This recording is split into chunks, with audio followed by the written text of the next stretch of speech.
यो हो बहसको साथमा कामना सेवा विकास बैंक, प्रगतिको आधार कामना सेवासँगको कारोबार।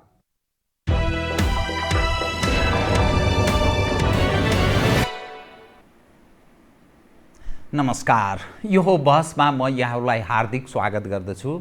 जीवराम भण्डारी। आज यहाँहरू सामुन्ने उपस्थित हुनुहुन्छ राजेन्द्र लिङदेन।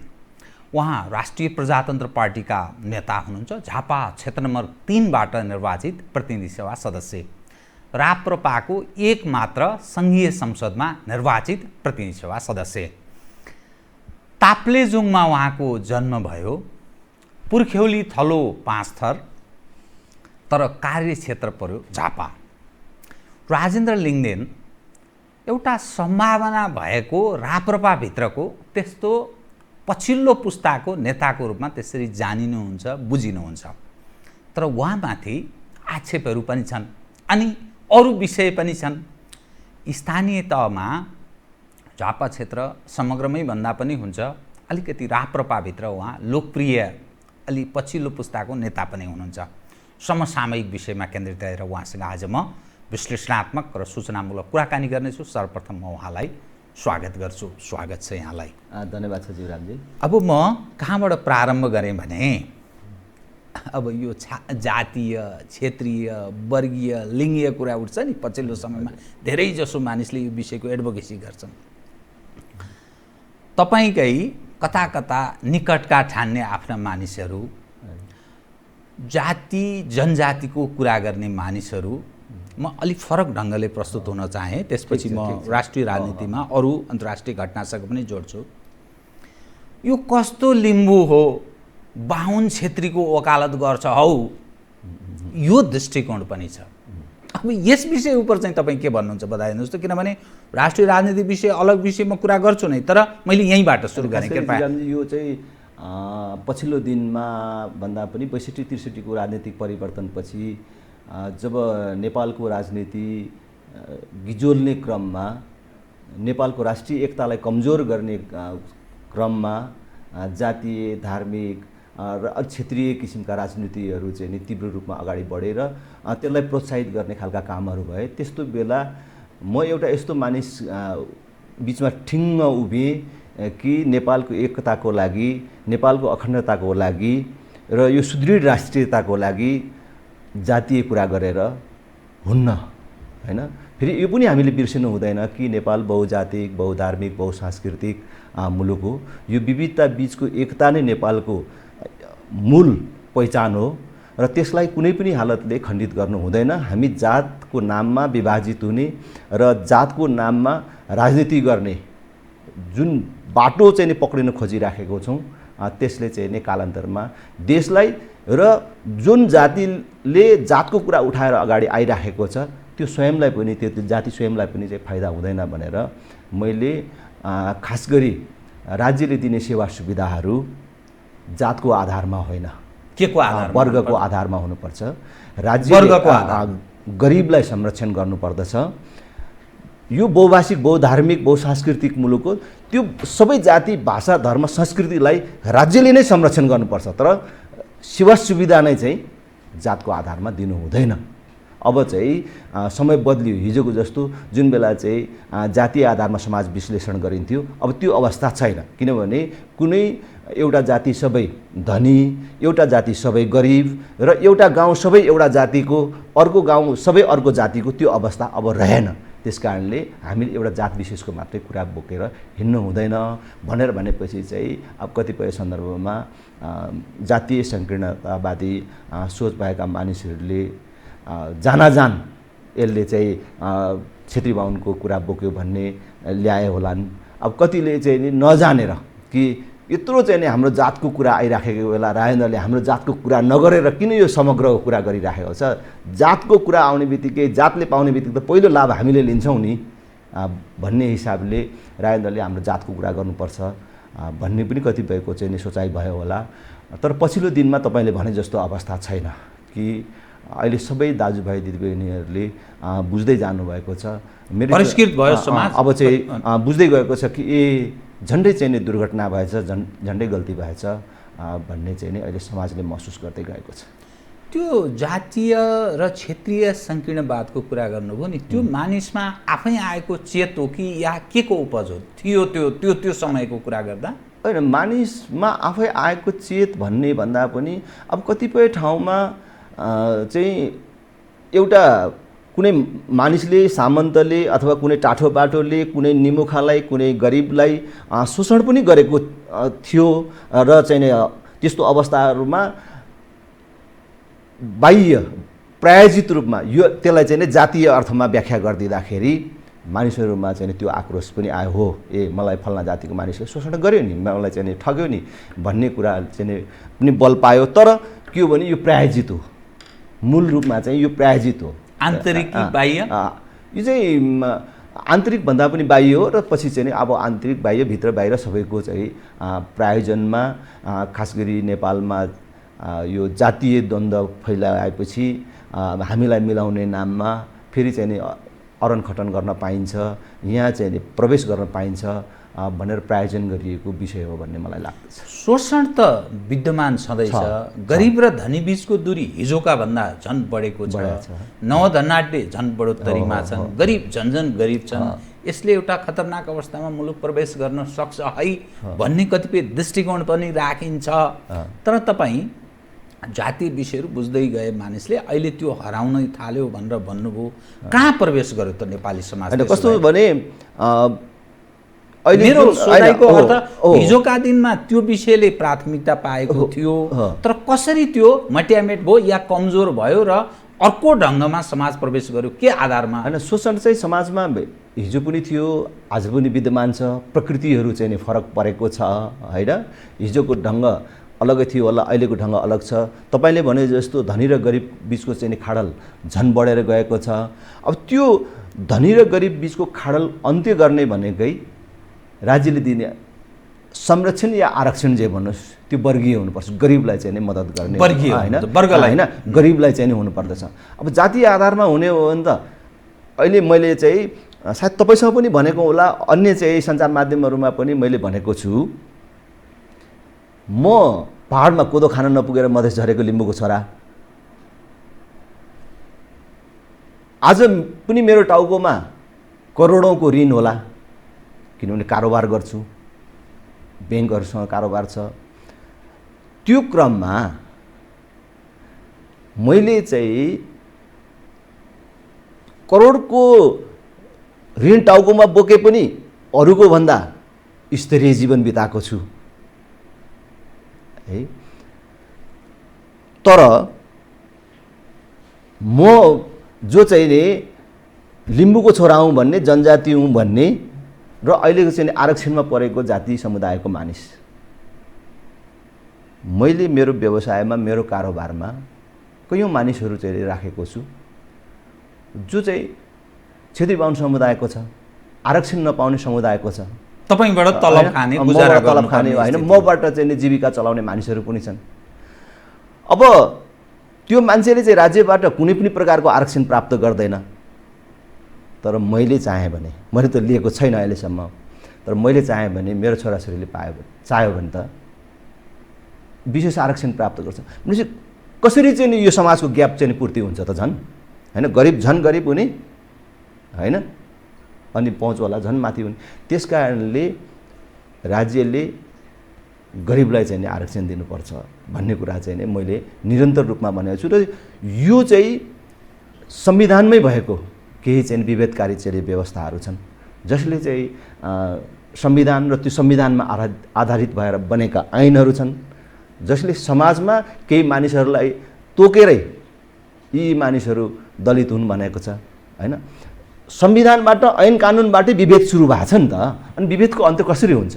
त्यस कारणले सरकारले दिने सेवा सुविधा अथवा संविधानमा भएका व्यवस्थाहरूमै परिवर्तन हुनुपर्दछ र अनि मात्रै समतामूलक समाजको निर्माण हुनसक्छ भन्ने चाहिँ मेरो सोचाइ छ।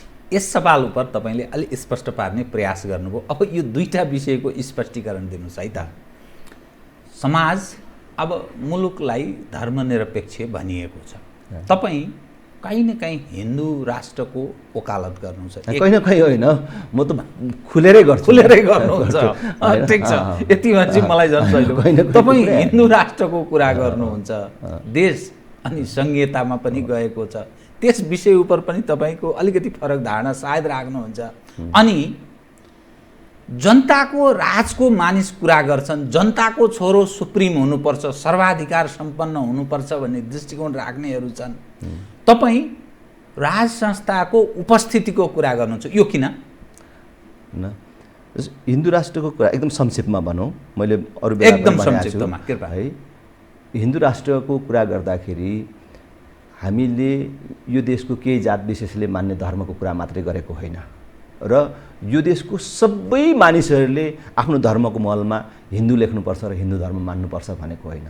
हिन्दू धर्म, हिन्दू राष्ट्र नेपालको पहिचानसँग गाँसिएको विषय हो, तपाईँ र मेरो बिचको एकतासँग सम्बन्धित विषय हो।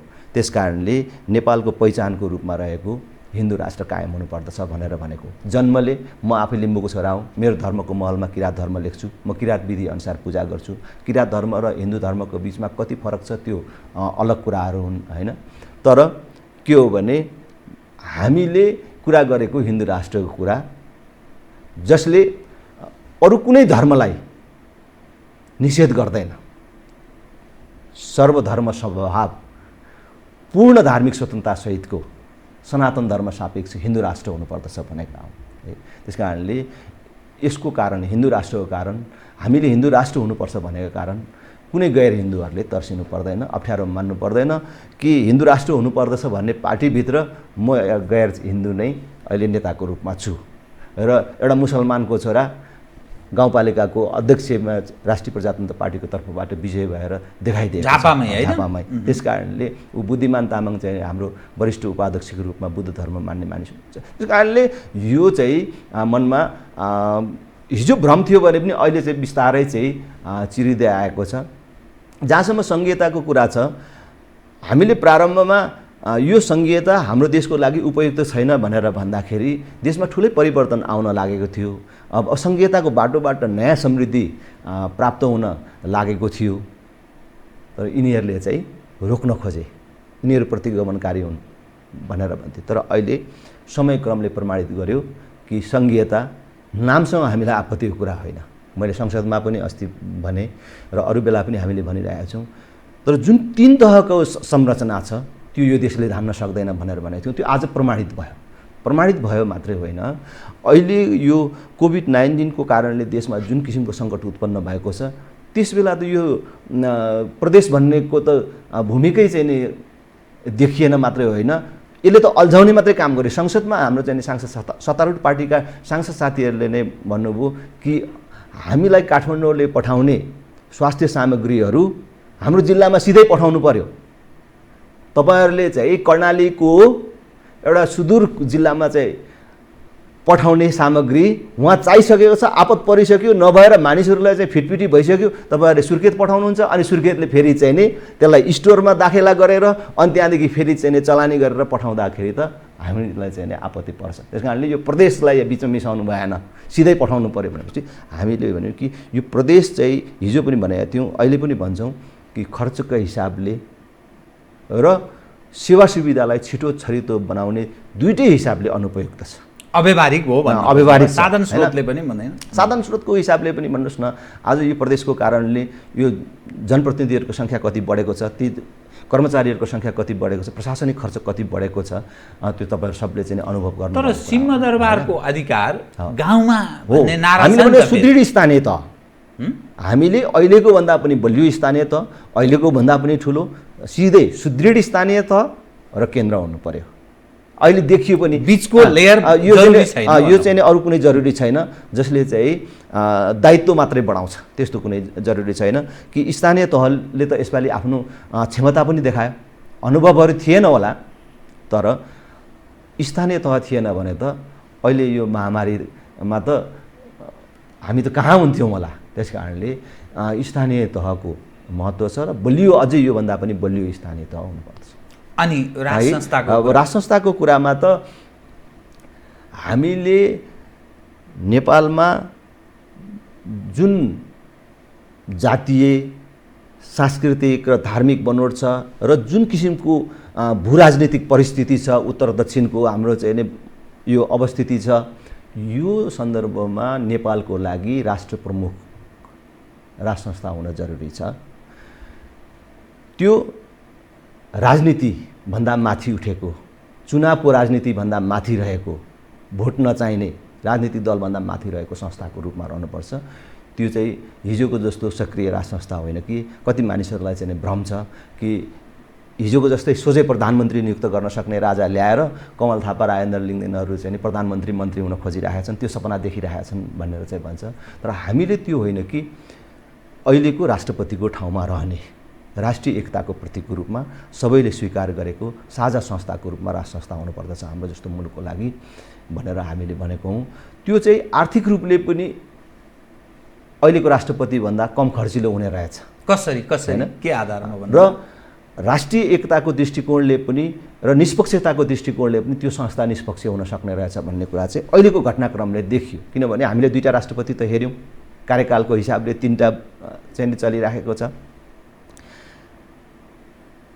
एउटा राष्ट्रपति सकिएपछि 5 वर्ष कार्यकाल पुरा भएपछि त अर्को राष्ट्रपति आउँछ अनि पहिलेको राष्ट्रपतिलाई घर दिनु पर्यो, गाडी दिनु पर्यो, गार्ड दिनु पर्यो र अन्य खर्च सुविधाहरू समेत दिएर बिदा गर्नु पर्यो। यो त हरेक 5 वर्षमा चाहिँ नि यस्तो दायित्व चाहिँ नै थपिँदै जाने भयो। तर राज संस्थालाई त हरेक 5 वर्षमा बिदा गर्नु पर्दैन, राजा त भूतपूर्व हुँदैन। त्यसकारणले खर्चको हिसाबले पनि ऊ कम खर्चिलो हुने भयो र निष्पक्षताको दृष्टिकोणले पनि उसको कुनै पार्टी हुँदैन। अब राजनीतिक दलबाट निर्वाचित राष्ट्रपतिहरू त संविधानत जतिसुकै निष्पक्ष भए पनि काम गर्ने बेलामा व्यवहारमा निष्पक्ष हुन सक्दैन रहेछ, आफ्नो पार्टीप्रति उत्तरदायी हुँदो रहेछ भन्ने कुरा त हामीले 2 राष्ट्रपतिबाट देखिसक्यौँ।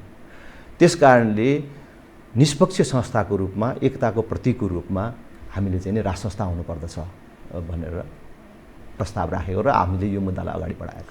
व्यक्ति किन हुन सक्दैन भन्ने तपाईँलाई त्यस्तो लाग्यो? संसारका कतिपय देशहरू सहज ढङ्गले राष्ट्रपतीय प्रणाली या राष्ट्रपति कार्यकारी प्रधानमन्त्री भएर सेरेमोनियल हेडिङको रूपमा राष्ट्रपति भएर पनि सहज ढङ्गले विकास पनि सम्भव छ। हामी कहाँ चाहिँ किन हुँदैन? कतिपय ठाउँको सन्दर्भ र हाम्रो ठाउँको, हाम्रो इतिहास र हाम्रो भूराजनीतिक परिस्थिति अलग छ र त्यो कुरा त हामीले कयौँचोटि चाहिँ आम जनताको बिचमा यो कुरा लाँदाखेरि पनि अपत्यारिलो होइन, हामीले चाहिँ यो भनेको कुरा सत्य होइन जस्तो देखिए पनि अहिले घटनाक्रमले सत्य प्रमाणित गरेको छ। र नेपालमा हामीले फेरि पनि चाहिँ नि भन्न खोजेको कुरा के हो भन्दाखेरि सरकार चलाउने, दैनिक शासन प्रशासन चलाउने भनेको जनताबाट निर्वाचित सरकारले हो, जनताको प्रतिनिधिहरूले हो। अझ हामीले त एक कदम अगाडि भनेका छौँ कि अब अहिलेको यो समस्याको निकास दिनको लागि प्रत्यक्ष निर्वाचित प्रधानमन्त्री हुनुपर्छ।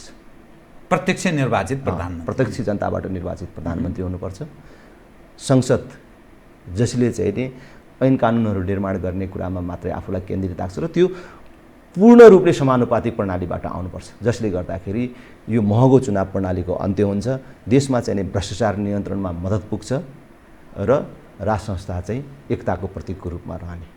कि बेलायत, जापान जस्ता कयौँ यस्ता देशहरू छन् जसले चाहिँ नि राज संस्था रहेर पनि देश चाहिँ नि अगाडि बढ्न सक्छ, प्रजातन्त्र सुदृढ हुन सक्छ र शासन प्रशासन जनताको छोराले नै चलाउन पाउँछ, जनताको छोराछोरीले नै चलाउन पाउँछ भन्ने कुरा प्रमाणित भइसकेको छ नि। त यथास्थिति जुन ठाउँमा नेपालको राजनीति प्रवेश गरेको छ त यथास्थितिमा चाहिँ चल्न सक्दैन भन्ने तपाईँलाई त्यो महसुस के कारणले भएको? त्यसो हो भने यदि महसुस त्यस्तो भएकै कारण त सायद तपाईँ यो विषय उठान गरिरहनु भएको छ, त कहाँ प्रवेश गर्दैछ नेपालको राजनीति? के हुन सक्छ? यो 3वटा विषयको जवाब। अब यसले चाहिँ यस्तो विषयमा प्रवेश गर्छ, यहाँ जाँदैछ भन्ने भन्दा पनि देश चाहिँ असफलताको बाटोमा गइराखेको छ र अहिले जुन मार्गचित्रबाट के कारणले असफलता गइरहेछ भन्ने अहिले जुन असफलताको चाहिँ बाटोमा गइराखेको छ त्यसलाई चाहिँ अहिले भइराखेकै प्रणालीले रोक्न सक्दैन। यो निरन्तर चाहिँ अगाडि जान्छ र त्यो भनेको त्यसले बचाउन सक्दैन, असफल हुनबाट यो प्रणालीले बचाउन सक्दैन। त्यो चाहिँ हामी सबैको लागि दुर्भाग्यको विषय र त्यसको मूल कारण भनेको व्यक्ति होइन, हाम्रो पार्टी अध्यक्षले कमल थापाले पनि भन्नुहुन्छ कि हामीले पनि भनेका छौँ र यो पार्टीको निष्कर्ष पनि हो कि अहिलेको असफलता व्यक्तिको मात्रै होइन कि व्यक्ति तपाईँको ठाउँमा अर्को भएको भए अथवा चाहिँ केपी ओलीको ठाउँमा अर्को कोही भएको भए 19-20 फरक पर्न सक्छ, केही फरक पर्छ, तर तात्विक चाहिँ नै फरक पर्दैन। त्यो अहिलेको असफलताको मूल कारण भनेकै प्रणाली हो। अहिलेको निर्वाचन प्रणाली भयो, अहिलेको राज्यको संरचनाको कुरा होस् अथवा चाहिँ नि अहिलेको संवैधानिक नियुक्तिहरूको कुरा होस्, यी सबै कारणहरू जो छन् कि यिनीहरू सबैमा सुधार नगरिकन अहिलेको यो जुन ओह्रालो लाग्ने क्रम छ त्यसलाई चाहिँ रोक्न सकिँदैन। त्यसकारणले प्रणालीमा सुधार हुनुपर्दछ भने अर्कोतर्फ चाहिँ आज तपाईँसँग चाहिँ मैले एउटा छुट्टै कुरा राख्छु कि अरू ठाउँ नभनेको कि अब यो प्रणाली सँगसँगै देशलाई चाहिँ नेतृत्व गरिराखेको पुस्ता पनि असफल भयो। एउटा पुस्ता पनि चाहिँ जो चाहिँ नेतृत्वमा छ भन्ने फर्स्ट लेयर कि सेकेन्ड लेयर थर्ड लेयर सहितको तपाईको कुरा हैन, त्यही त फर्स्ट लेयर एउटा पहिलो पुस्ता जो चाहिँ नेतृत्व गरिराखेको छ, त्यो पुस्तै असफल भयो। कल्पना गर्नुहोस् न, अब चाहिँ नि केपी ओली असफल हुनुभयो भनेर चाहिँ हामीले निष्कर्ष निकाल्यौँ भने उहाँको ठाउँमा माधव कुमार नेपाललाई ल्याएर अब यो देश केही बन्छ, फेरि आउने त उहाँ नै हो नि, अथवा चाहिँ नि प्रचण्ड आउने होला हैन। अब यो कम्युनिस्ट पार्टी नै असफल भएको प्रमाणित भयो भने शेरबहादुर देउवा आउने होला अथवा रामचन्द्र पौडेल आउने होला र अन्य पार्टीहरूमा पनि चाहे पार्टीको नेतृत्वमा होस् अथवा सरकारमा होस् जो अहिले नेतृत्व गरिराखेको पुस्ता छ त्यो पुस्ता नै असफल भयो। त्यसकारणले अहिले त हामीले प्रणाली सँगसँगै पुस्तान्तरणको लडाइँ पनि चाहिँ अब लड्नुपर्ने समय आयो। त्यसकारण अब युवा पुस्ता जो चाहिँ सडकमा आएर स्वतःस्फूर्त रूपमा बोलिराखेको छ त्यो पुस्ताको भावना प्रतिनिधित्व गर्ने अब नेतृत्व तहमा कोही नै छैन। यो चाहिँ एकदम चाहिँ नि अब गम्भीर अवस्थाको सङ्केत हो कि यो गजब कुरा भन्नुभयो तपाईँले। तर सवाल के रह्यो भने त्यो पहिलो जो पुस्ता छ नि त्यो पहिलो पुस्ताको अ काइन्ड अफ स्लेब जस्तो दोस्रो तेस्रो चौथो लेयर छ अनि तपाईँ कहाँबाट ल्याउनुहुन्छ? अब यसैमा मस्तीमा छ कम्युनिस्ट काङ्ग्रेसका यो पुस्ताहरू सबभन्दा सर्वाधिक राम्रो सिस्टम यही हो भनेर ऊ हाईमा चाहिँ एकदम मजा आनन्द लिइरहेछ। अब कहाँबाट तपाईँ परिवर्तन ल्याउनुहुन्छ ल बताउनुहोस् न। जीवरामजी, मैले आज यही कुरा छोड्न चाहन्छु कृपया हैन। तपाईँको चाहिँ नि यो लोकप्रिय चाहिँ नि सञ्चार माध्यमबाट यो हो टिभीबाट यति कुरा मात्रै छोड्न चाहन्छु कि पहिलो पुस्ता असफल भयो। अब अहिले उसैको बिमार दोस्रो पुस्ता तेस्रो पुस्तामा सङ्क्रमण भइरहेछ हैन। अब दोस्रो पुस्ता तेस्रो पुस्ताले चाहिँ नि सोच्नु पर्यो कि यही बाटोबाट हामीले राजनीति गरिराख्नुको पनि केही अर्थ छैन, दोस्रो पुस्ता हौँ भन्नेले पनि तेस्रो पुस्ता हौँ भन्नेले पनि। त्यसकारण अब विकल्प चाहिँ पुस्ताको प्रणाली र पुस्ता दुइटैको विकल्प खोज्ने बेला आछ। मैले यति मात्रै भन्छु, प्रणाली र पुस्ताको। अब यो परिवर्तन भनेको नि दुईटा चिजबाट सम्भव छ के। एउटा कि तपाईँ प्रत्यक्ष निर्वाचनमा गएर त्यहाँबाट 2/3 भन्दा बढी मत प्राप्त गरेर पार्टीले आमूल परिवर्तन संविधान संशोधन गर्ने अनि आमूल ढङ्गले परिवर्तन गर्ने एउटा बाटो।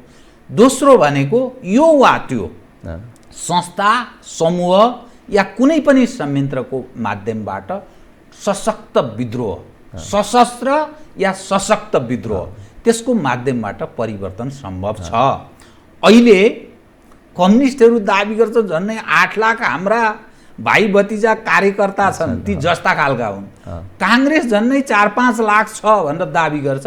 अब मधेस केन्द्रित कतिपय धेरै जसो मानिस जुन छन् अहिलेको सिस्टम उप बडा अभ्यस्त हुने प्रयत्नमा छन् या प्रसन्न छन्। त्यो जो राजनीतिक वृत्तका मानिस भलै आम नागरिक असन्तुष्ट होलान्, तिनका आफ्नै पीडा होला, तिनले लिने बाटो छँदैछ। अनि कसरी सम्भव हुन्छ यो बताइदिनुहोस् त। हामीले खास गरी राष्ट्रिय प्रजातन्त्र पार्टीको कुरा गर्नुहुन्छ भने यो वर्तमान संविधान जारी भइसकेपछि यो संविधानमा सबभन्दा ठुलो असहमति हाम्रो थियो। यो संविधानमा विपक्षमा मतदान गर्ने पार्टी राष्ट्रिय प्रजातन्त्र पार्टी, त्यसबेलाको राप्रपा नेपाल थियो। हामीले यो संविधान बहुमत मात्रै होइन अत्यधिक बहुमतबाट पारित भइसकेपछि हाम्रो अगाडि दुईटा बाटो थियो कि चाहिँ हामीले यो संविधान अब हामी मान्दैनौँ किन हामीले भने जस्तो भएन भनेर च्याचुत गरेर विद्रोहको बाटो जानु पर्थ्यो, कि चाहिँ अब यही संविधानसँग सहकार्य गरेर जानु पर्थ्यो। हामीले दोस्रो बाटो लियौँ कि देशले अब थप द्वन्द्व बिहोर्न सक्दैन, किनभने भर्खर 10 वर्षीय जनयुद्धबाट बल्ल बल्ल देश चाहिँ अगाडि बढिराखेको छ। 10 वर्षीय जनयुद्धले 50औं वर्ष पछाडि देशलाई धकेल्यो। अब फेरि राप्रपाले त्यस प्रकारको द्वन्द्व सुरु गर्यो भने अब देशले धान्न सक्दैन। त्यसकारणले हामी शान्तिपूर्ण बाटोबाटै जानुपर्छ कि अहिलेको संविधानमा संहिता, गणतन्त्र, धर्मनिरपेक्षता जस्ता चिजहरू जो चाहिँ हामीले यो देशको लागि हितकारक हुँदैनन् भनेर भन्यौँ र हाम्रो चाहिँ एउटै कुरा पनि सुनवाई भएन, तर त्यसका बावजुद पनि नेपाली जनताले चाह्यो भने संविधान संशोधनको जुन सरल व्यवस्था छ त्यसलाई उपयोग गरेर अगाडि जान सक्छौँ भनेर हामीले संविधानसँग सहकार्य गर्ने नीति लिएर संविधानलाई आलोचनात्मक रूपमा स्वीकार गऱ्यौँ कि आफ्ना असहमतिहरू पनि राख्यौँ र संविधानलाई मानेर जाने भनेर अगाडि बढ्यौँ। र अब हामी के बाटोमा छौँ भन्दाखेरि कि हामीले जनतालाई ठिक ढङ्गले बुझाउने र आफ्नो एजेन्डाको पक्षमा जनतालाई ल्याउने, संसदमा बहुमत प्राप्त गर्ने, 2/3 बहुमत ल्याउने र संसदको बाटोबाटै आफ्नो मान्यताहरू स्थापित गर्ने, यो बाटो पनि हाम्रो जारी छँदैछ। तर जनता यस्तो अजेय शक्ति हो कि त्यो केही लाख कार्यकर्ता, केही पार्टीका केही क्रियाशील कार्यकर्ता ती मात्रै चाहिँ निर्णायक होइनन् भन्ने कुरा विभिन्न घटनाक्रमहरूले प्रमाणित गरेको छ। अघिल्ला आन्दोलनहरू छोडेर यही पछिल्लो दिनमा पनि गुठी विधेयक होस् अथवा 3-4 दिन अगाडि, केही दिन अगाडि मात्रै भएको चाहिँ यो लकडाउनको बेला पनि युवाहरूको चाहिँ जुन स्वतःस्फूर्त चाहिँ प्रदर्शनहरू थिए कि भोलि कुनै पनि बेला हाम्रो एजेन्डाको पक्षमा नेपाल हिन्दू राष्ट्र हुनुपर्छ, कुनै न कुनै प्रकारमा चाहिँ राज संस्थाको यहाँ चाहिँ उपस्थिति हुनुपर्दछ भनेर जनता सबै आयो भने त यो बहुमतले पनि केही काम लाग्दैन। त्यस कारणले दुईटै बाटो हाम्रो लागि खुल्ला छ, तर हिंसात्मक बाटो हाम्रो लागि ग्राह्य छैन र स्वीकार्य छैन र हामी त्यो बाटोमा छैनौँ। र अहिले पहिलो कुरा शान्तिपूर्ण बाटो नै हाम्रो यो मान्यता स्थापनाको बाटो। दुई विषयको अलिक प्रश्न पारिदिनुहोस्। विद्रोहको बाटो या संविधानलाई रिजेक्ट गरेर अस्वीकार गरेर अलग ढङ्गले हिँड्ने बाटो, त्यो त्यस मुलुकले थेग्न सक्दैन भन्ने तपाईँको दृष्टिकोण हो कि तपाईँहरूको ह्याउ हुती भएन भन्ने हो? एक अनि त्यसपछि अरू कृपया। होइन, त्यो ह्याउ हुतीको त 52 साल फागुन 1 गते तत्कालीन नेकपा माओवादीले जनयुद्ध नामको विद्रोह सुरु गर्दाखेरि उसको सङ्गठन कति थियो? सुदूर पहाडका केही जिल्लाहरूमा उनीहरूले नै भनेका छन् 100 जना मानिस, एउटा राइफल, केही भरुवा बन्दुक र केही घरेलु हतियारको आडमा सुरु गरेर उसले चाहिँ 10 वर्षभित्रमा हामीले चाहेर नचाहेर देशको सबभन्दा ठुलो पार्टी बन्यो। त्यसपछि चाहिँ त्यही पार्टीले दुईटा प्रधानमन्त्री चाहिँ प्राप्त गर्न सक्यो भने अहिले हामी देख्दाखेरि कमजोर होला, तर राष्ट्रिय प्रजातन्त्र पार्टी यो देशको सबै वडामा कुनै न कुनै प्रकारको उपस्थिति भएको पार्टी हो। त्यसकारणले हामीले विद्रोहको बाटो ह्याउ नपुगेर गरेनौँ, त्यो लिएनौँ भन्दा पनि त्यो अनुपयुक्त हो। किनभने देशले देख्यो, हामीले देख्यौँ कि 10 वर्ष जनयुद्ध, मैले अघि पनि भने कति क्षति बिहोर्नु पर्यो देशले। त्यस कारणले त्यो अब क्षति र त्यो प्रकारको द्वन्द्व चाहिँ देशले बिहोर्न सक्दैन र त्यो काम गर्नु हुँदैन भनेर हामीले जानेर बुझेर त्यो बाटो नलिएको। र हामीलाई के सजिलो पनि छ भने 80% भन्दा बेसी मानिसहरू जो जन्मले कर्मले हिन्दू छन्, त्यहाँदेखि बाहेकका 9% भन्दा बेसी मानिसहरू जो चाहिँ बुद्ध धर्म मान्छन्, 3% भन्दा बेसी मानिसहरू किरात धर्म विश्वास राख्छन्, यी ओमकार परिवारका सदस्यहरू, र त्योदेखि बाहेक पनि जो जन्मले इस्लाम धर्मावलम्बी भएर पनि नेपाल हिन्दू राष्ट्र हुनुपर्दछ भन्ने मानिसहरू ठुलो सङ्ख्यामा छन्। यिनीहरू सबैलाई ठिक ढङ्गले हामीले बुझाउन सक्यौँ भने, जसको मुद्दा हो उसैलाई हामीले बुझाउन सक्यौँ, यो त हाम्रो मुद्दा हो नि, राष्ट्रिय प्रजातन्त्र पार्टीले बोकेको मुद्दा त, राष्ट्रिय प्रजातन्त्र पार्टी पो हाम्रो पार्टी रहेछ त भनेर हामीले जन्मले कर्मले हिन्दू भएका मानिसहरूलाई हामीले अलिकति मात्रै बुझाउन सक्यौँ भने त हामी मतदानको बाटोबाटै यो परिवर्तन गर्न सक्छौँ। त्यसकारणले हामीले चाहिँ यो बुझाउने बाटो नै हामीले ल्याएको छ। कसरी बुझ्छन् बताइदिनुहोस् त। तपाईँको पार्टी अध्यक्ष उप प्रधानमन्त्री हुनुभयो यही संविधानमा, राष्ट्रपतिको सायद उहाँ समर्थक पनि रहनुभयो, अर्थात् राप्रपाले राष्ट्रपति जो विद्या भण्डारी हुनुहुन्छ अहिले त्यो उहाँहरूको समर्थनमा अथवा राप्रपाको समर्थनमा राष्ट्रपति हुनुभएको व्यक्ति। अनि हिन्दू राष्ट्रको सवाल उप पनि कसिएर उठेन राप्रपा, कसिएर कुरा राख्न सकेन भन्ने दृष्टिकोण हिन्दू धर्मका अनुयायीहरू राख्छन्। अनि एकपछि अर्को घटनामा सरेन्डर गरेको कुरा गर्छन्।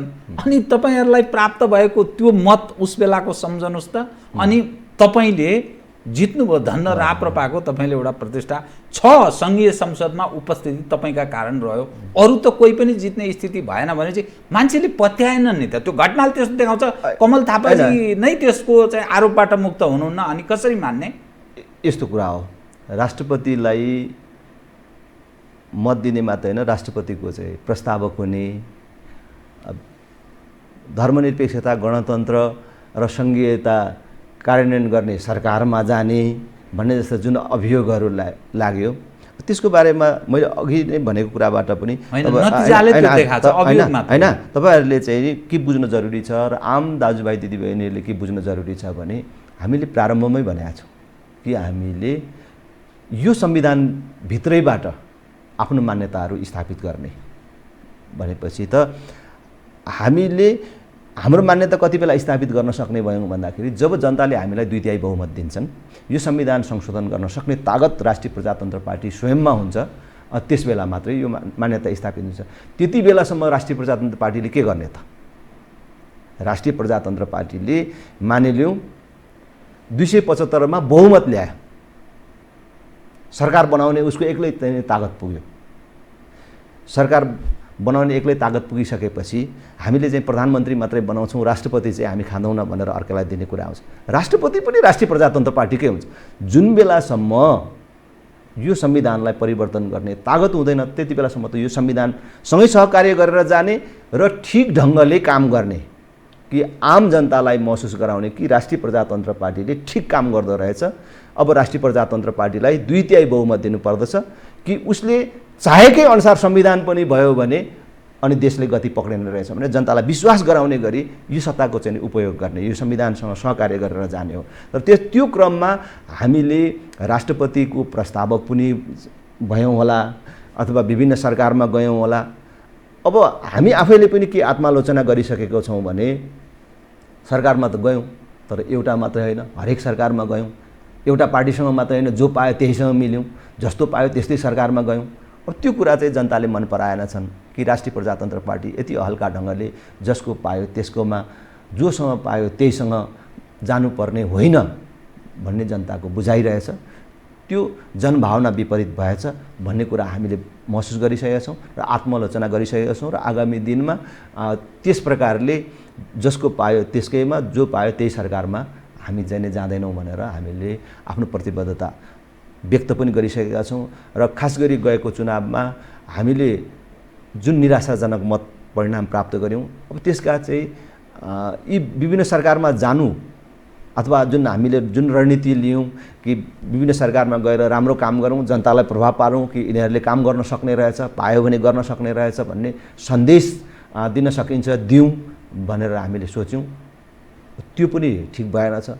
त्यो सँगसँगै फेरि एउटा कटु सत्य के हो भन्दाखेरि केपी ओली नेतृत्वको सरकारमा जब राष्ट्रिय प्रजातन्त्र पार्टी गयो, हाम्रो पार्टी अध्यक्ष कमल थापा उप प्रधानमन्त्रीको रूपमा जानुभयो, त्यसबेलै देशमा नाकाबन्दी पनि थियो र उहाँले जुन क्षमता प्रदर्शन गर्नुभयो नेपालको प्रतिष्ठा र गौरव बढाउने काम होइन, उप प्रधानमन्त्री हाम्रो कमल थापाले हाम्रो पार्टी अध्यक्षले जुन परराष्ट्र मन्त्रीको हैसियतले, उप प्रधानमन्त्रीको हैसियतले नेपालको प्रतिष्ठा र गौरव बढाउने काम गर्नुभयो कि नेपालले कहीँ पनि नझुकिकन र एक अक्षर हस्ताक्षर नगरिकन, सम्झौता नगरिकन भारतलाई आफ्नो नाकाबन्दीबाट पछाडि हट्न सहमत गराउनु भयो कि त्यसले अब नयाँ शक्तिको रूपमा राष्ट्रिय प्रजातन्त्र पार्टीको तत्कालीन राप्रपा नेपालको उदय भइराखेको छ र कमल थापा अब नेपालको राजनीतिमा एकछत्र रूपमा छाउन लागे भन्ने हिसाबले ईर्ष्या गर्ने मानिसहरूले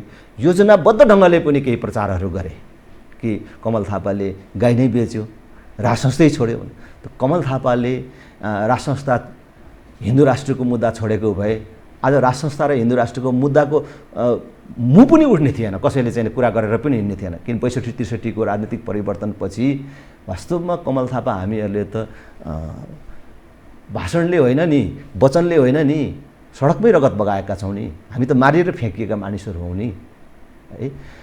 त्यही कारणले आज राज संस्था र हिन्दू राष्ट्रको मुद्दा जिउँदो छ र आम मानिसलाई पनि महसुस भएको छ कि ल यो त चाहिने नै रहेछ, यो मुद्दा त ठिकै रहेछ। किन मलाई अहिले पनि सामाजिक सञ्जालमा इनबक्समा होस् अथवा चाहिँ फोनमा होस्, भेटघाटमा होस्, अन्य विचारधारामा रहेका साथीभाइहरू पनि भन्नुहुन्छ तपाईँहरू ठिक कुरा बोक्नुभएको रहेछ, धन्न तपाईँहरू हुनुहुन्थ्यो र आज चाहिँ यो मुद्दा जिउँदो छ, तपाईँहरू अलिकति व्यवस्थापन मिलाउनुहोस्, अब चाहिँ हामी आउँछौँ, मद्दत गर्छौँ भनेर चाहिँ भन्ने ठाउँ बनेको छ।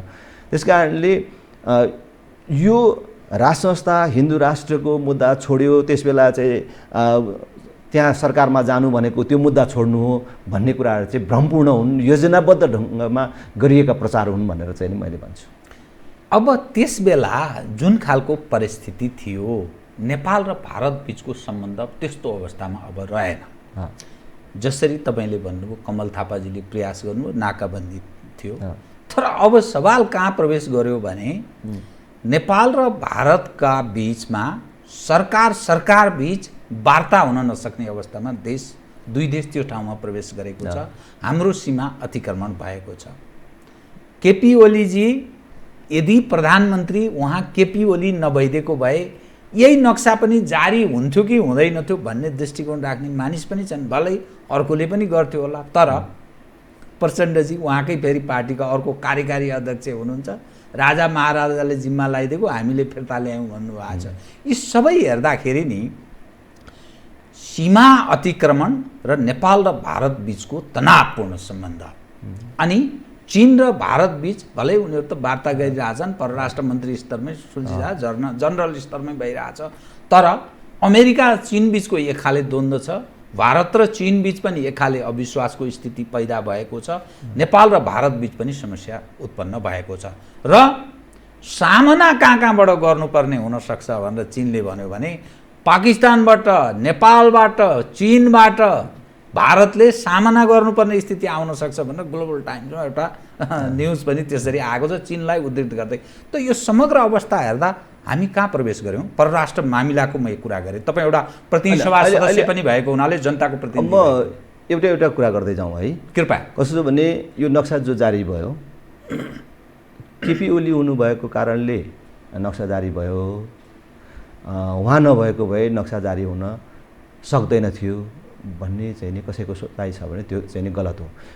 म बडो आदरपूर्वक भन्छु कि उहाँ भएको कारणले अलि सजिलो भयो होला,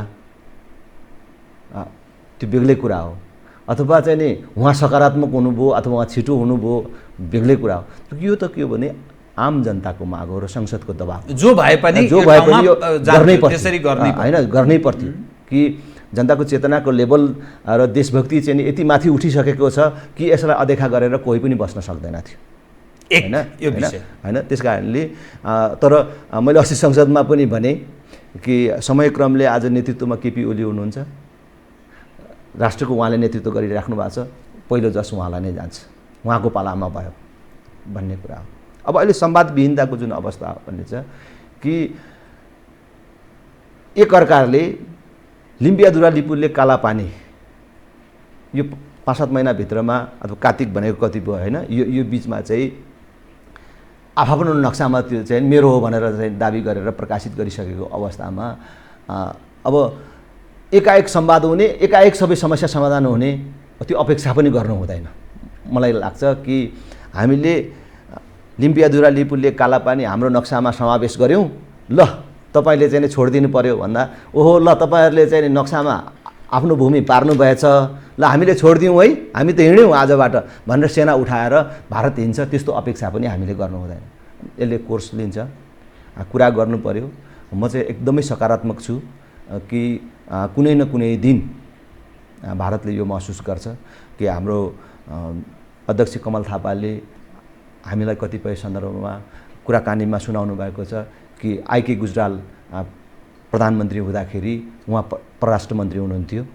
कुरा हुँदाखेरि यही लिम्पियादुरा लिपुले कालापानीको कुरा हुँदाखेरि कालापानीबाट भारतीय सेना हटाउने विषयमा उहाँले कुरा गर्दाखेरि उहाँले के भन्नुभयो अरे भने अहिले तपाईहरुले जुन दबावका साथ नेपालमा कुराहरू उठाइराख्नु भएको छ, यति नै बेला हामीले हटाइदियौँ भने भारत चाहिँ नेपालको दबावमा आएर हटाएको भन्ने अर्थ राख्छ र मलाई मेरो देशमा चाहिँ मलाई यहाँ चाहिँ असुविधा हुन्छ।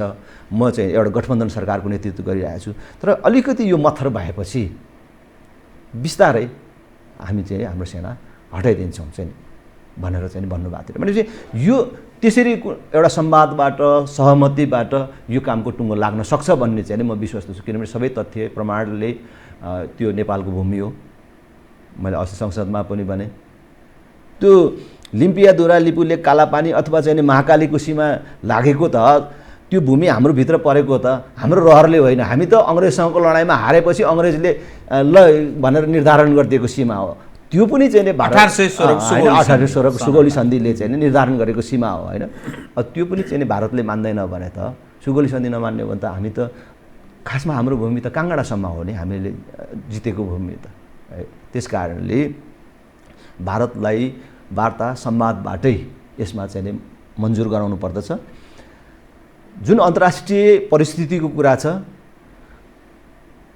चीन अमेरिका चीन भारत बीचको चाहिँ द्वन्द्वको छ, यसमा नेपाल फस्नु हुँदैन।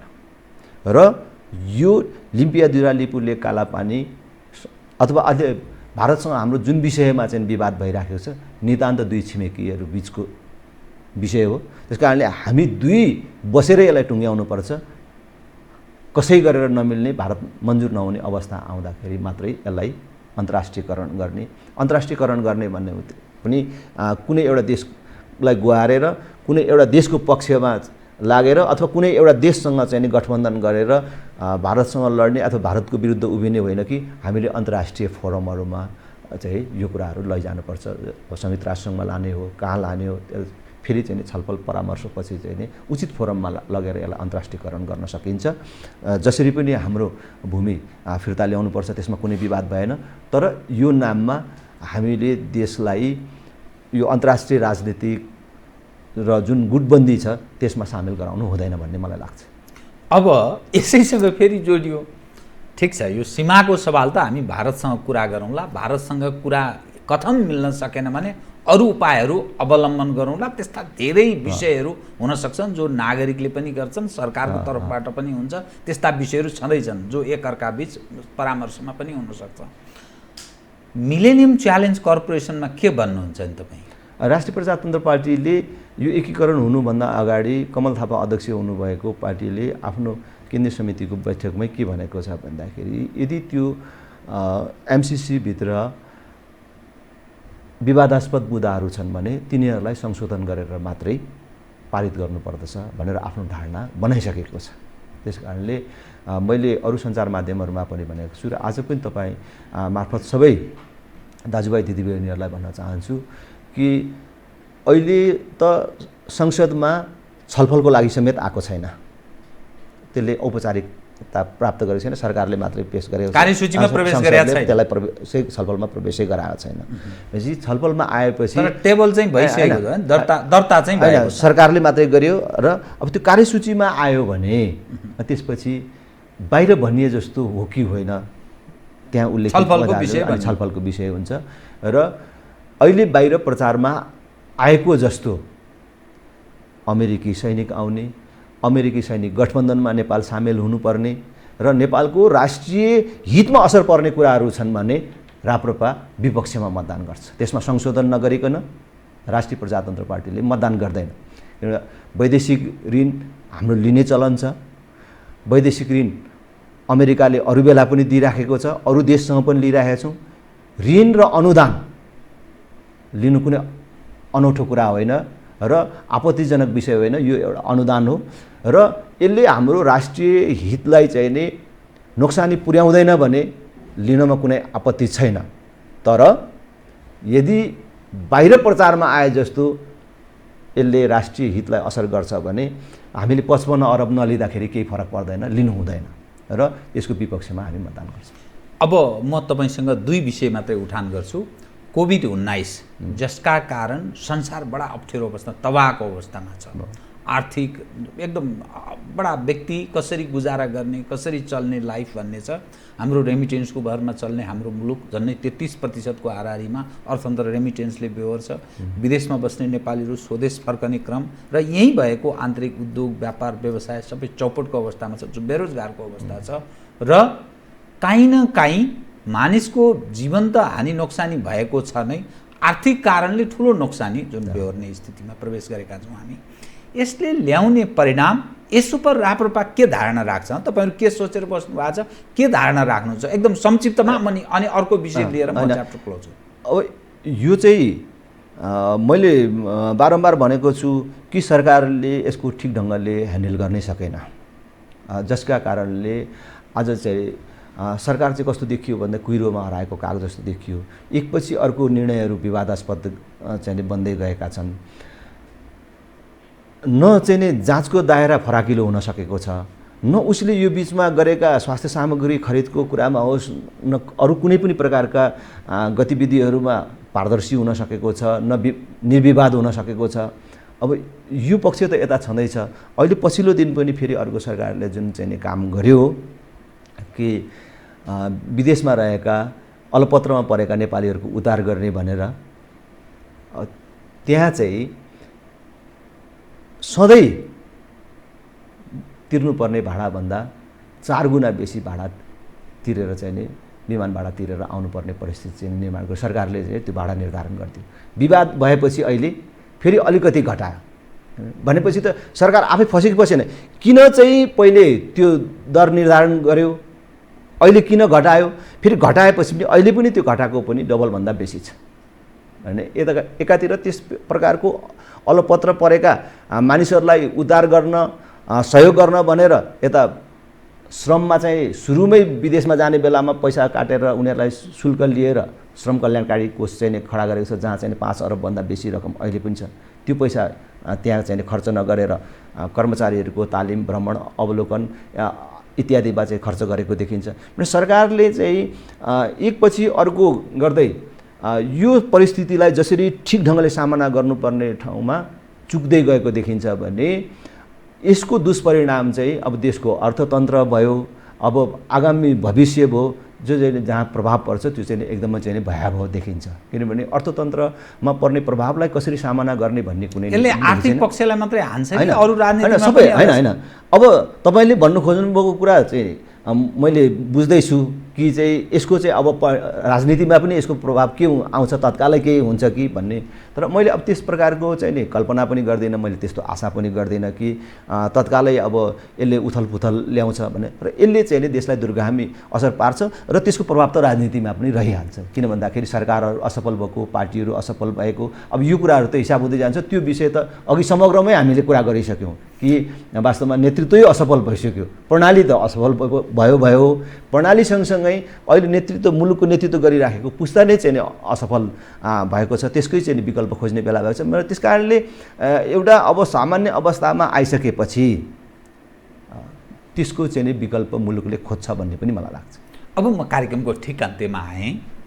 नेपालको राजनीति जुन ठाउँमा प्रवेश गरेको छ, यो ठाउँमा प्रवेश गराउनका लागि नेपाली काङ्ग्रेसभित्र काङ्ग्रेसमा त्यो प्रतीक जस्तो देखिने काङ्ग्रेसको राजनीति विगतभन्दा बिपीले कल्पना गरेको भन्दा फरक ठाउँमा जो काङ्ग्रेस प्रवेश गर्यो, त्यसको प्रतीकको रूपमा देखिने काङ्ग्रेसका नेतृत्व पङ्क्तिका मानिसहरू भनेको 4-5 जनाको नाम लिन्छ।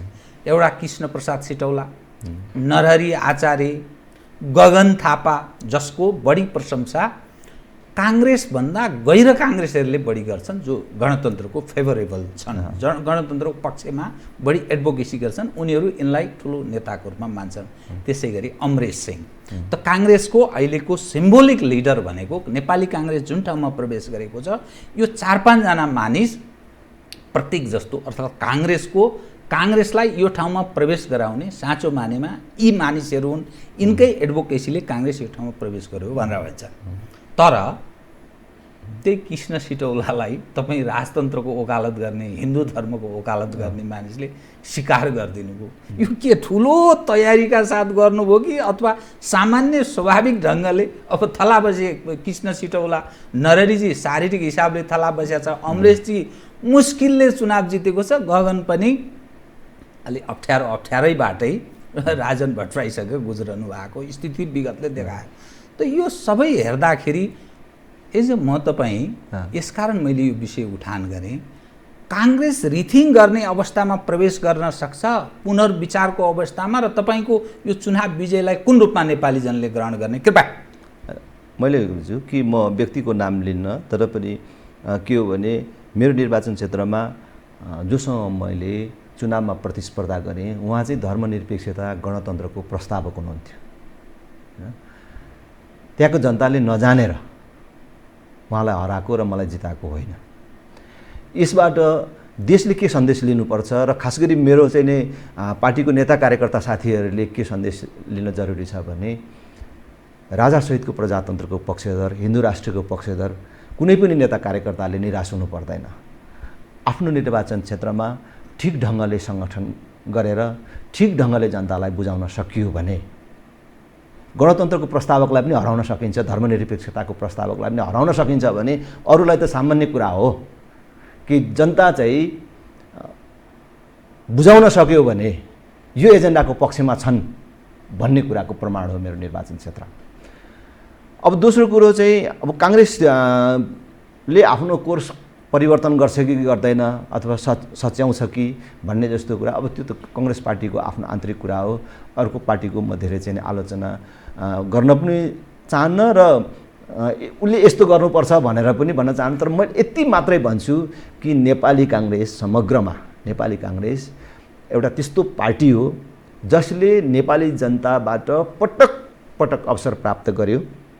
नेपाली काङ्ग्रेस मात्रै इमान्दार भइदिएको थियो भने, नेपाली काङ्ग्रेस मात्रै आफ्नो टुङ्गोमा उभिदिएको थियो भने आज देशले यो दुःख पाउँदैन थियो। नेपाली काङ्ग्रेस एउटा यस्तो पार्टीको रूपमा भन्नु पर्यो भने कि जसले नेपाली जनतालाई सबभन्दा धेरै धोका दिएको छ, किनभने अवसर पाएर पनि उसले केही नगर्नु भने धोका हो है, उसले सबभन्दा बेसी धोका दिएको छ। अब उसले सचिएर फेरि चाहिँ नि केही गर्छ भन्ने चाहिँ मलाई चाहिँ लाग्दैन। हस्, कार्यक्रममा आइदिनु बहुत धन्यवाद छ है। आदरणीय दर्शकवृन्द, उहाँ हुन्थ्यो राजेन्द्र लिङ्गदेन, राष्ट्रिय प्रजातन्त्र पार्टीका नेता तथा प्रतिनिधि सभा सदस्य झापा 3बाट निर्वाचित। लगायत मेरो सम्पूर्ण युनिटलाई कार्यक्रमबाट बिदा दिनुहोस्, तर यो हो टेलिभिजन, हेर्दै रहनुहोला। नमस्कार।